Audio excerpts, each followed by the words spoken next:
Teori adalah generalisasi yang abstrak mengenai beberapa fenomena. Dalam menyusun generalisasi itu, teori ini selalu memakai konsep-konsep. Nah, konsep itu lahir dalam pikiran manusia dan karena itu bersifat abstrak. Konsep merupakan unsur penting untuk mengerti di dunia sekeliling ini sendiri. Nah, generalisasi yang paling tinggi atau yang paling mendominasi namanya adalah teori. Kita langsung ke teori politik itu.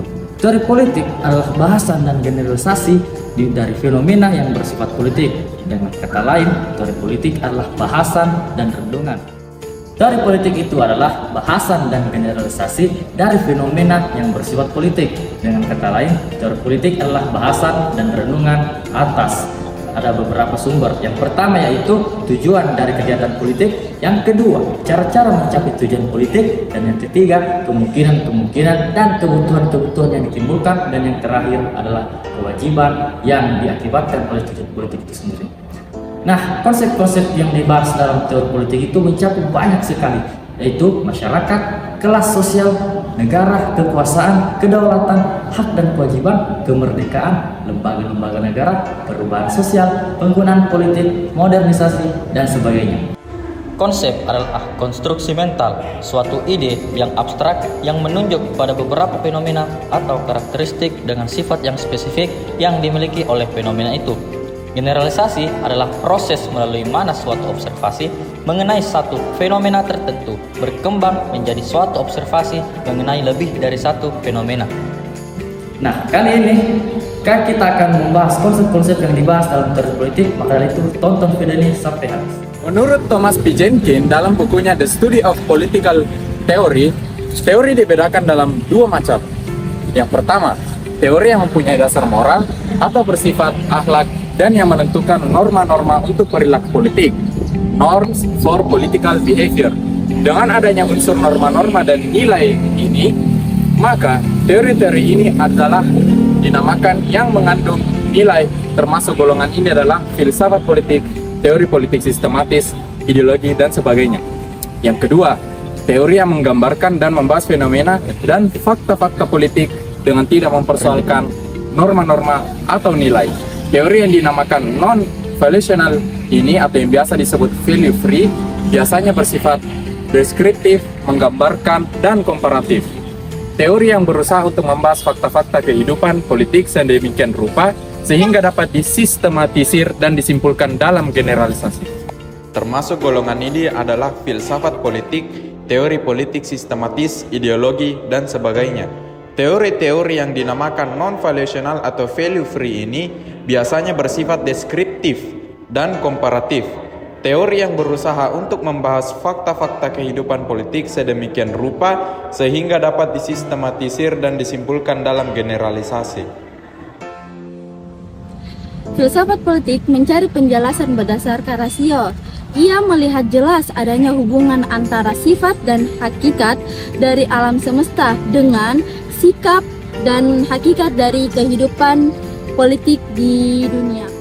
Pokok pikiran dari filsafat politik ialah bahwa persoalan-persoalan yang menyangkut alam seperti metafisika dan epistemologi harus dipecahkan dulu sebelum persoalan politik yang kita alami sehari-hari dapat ditunggangi. Selanjutnya, saya akan menjelaskan tentang teori politik sistematis atau sistem political theory. Teori politik ini tidak memajukan suatu pandangan tersendiri mengenai metafisika dan epistemologi, tetapi mendasarkan diri atas pandangan yang sudah lazim diterima pada masa itu. Jadi, ia tidak menjelaskan asal-usul atau cara lahirnya norma-norma, tetapi hanya mencoba untuk merealisasikan norma-norma itu dalam suatu program politik.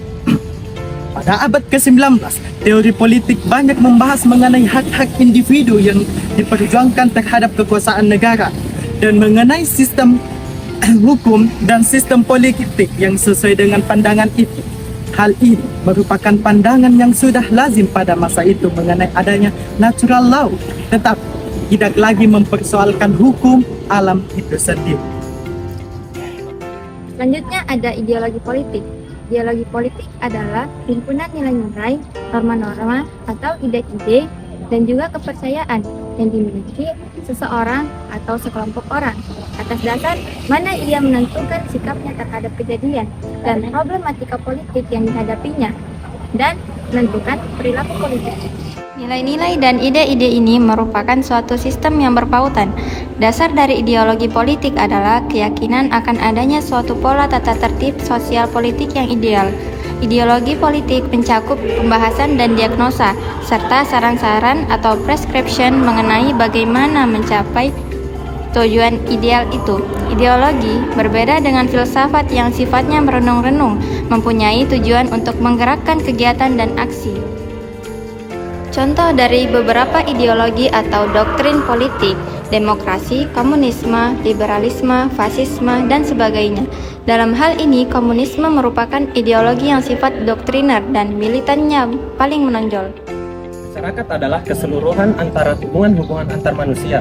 Robert McLever mengatakan, masyarakat adalah suatu sistem hubungan-hubungan yang ditata, atau society means a system of ordered relations. Biasanya anggota-anggota masyarakat menghuni suatu wilayah geografis yang mempunyai kebudayaan, dan lembaga-lembaga yang kira-kira sama.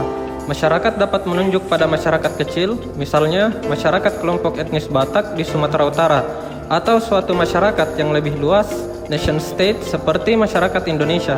Dalam masyarakat seperti ini, anggota masyarakat yang dapat berinteraksi satu sama lain karena faktor budaya dan faktor agama dan atau etnis. Pada dasarnya, setiap manusia menginginkan beberapa nilai. Harold Laswell merinci 8 nilai, yaitu 1. Kekuasaan atau power, 2. Kekayaan atau wealth, 3. Penghormatan atau respect, 4. Kesehatan atau well-being, 5. Kejujuran atau rectitude, 6. Keterampilan atau skill, 7. Pendidikan atau enlightenment, 8. Kasih sayang atau affection. Negara merupakan integrasi dari kekuasaan politik. Negara adalah organisasi pokok dari kekuasaan politik. Negara adalah alat agensi dari masyarakat yang mempunyai kekuasaan untuk mengatur hubungan-hubungan manusia dalam masyarakat dan menertibkan gejala-gejala kekuasaan dalam masyarakat. Ada 2 tugas negara, yaitu pertama, mengendalikan dan mengatur gejala-gejala kekuasaan yang asosial, yakni yang bertentangan satu sama lain, supaya tidak menjadi antagonis yang membahayakan. Kedua, mengatur kegiatan manusia dan golongan-golongan ke arah tercapainya tujuan-tujuan dari masyarakat keseluruhnya.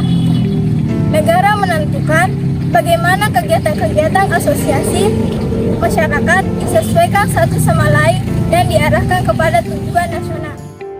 Negara adalah organisasi yang dalam suatu wilayah dapat memaksakan kekuasaannya secara sah terhadap semua golongan kekuasaan lainnya dan yang dapat menetapkan tujuan-tujuan dari kehidupan bersama.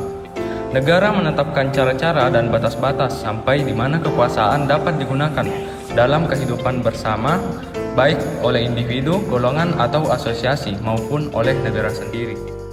Menurut Roger Hasseltau, negara adalah agensi atau kewenangan yang mengatur atau mengendalikan persoalan-persoalan bersama atas nama masyarakat. Menurut Harold Lasky, negara adalah suatu masyarakat yang diintegrasikan karena mempunyai wewenang yang bersifat memaksa dan yang secara lebih berkuasa daripada individu atau kelompok yang merupakan bagian dari masyarakat.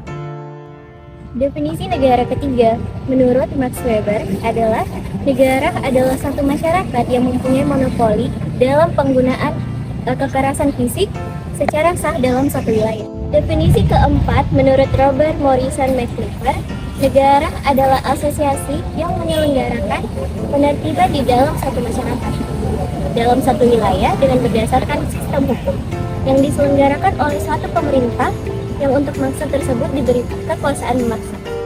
Sedangkan definisi umumnya dapat dikatakan bahwa negara adalah suatu daerah teritorial yang rakyatnya diperintah oleh sejumlah pejabat dan yang berhasil menuntut dari warga negaranya ketaatan pada peraturan perundang-undangan melalui penguasaan atau kontrol monopolitis terhadap kekuasaan yang sah.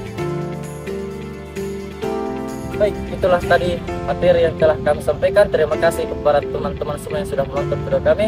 Kurang dan lebih yang mau diwakilkan karena itu tadi hanya dasar dari tentang apa itu teori politik. Kurang dan lebihnya cukupkan. Wabillahi taufiq hidayah. Wassalamualaikum Assalamualaikum warahmatullahi wabarakatuh.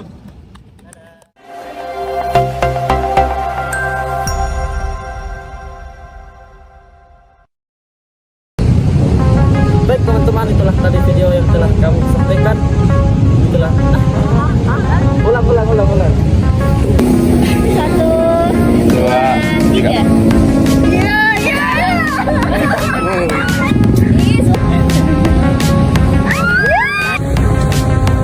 Nomor 2. Minato.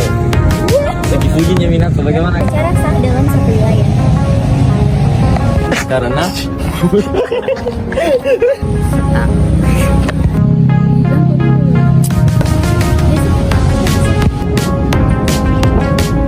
bilang nggak ha. Mau nggak? Bukan. Seribu. Suatu program politik. Skip dulu. Ini tuh materi, nanti ada dikasih masuk dalam sehari. 1, 2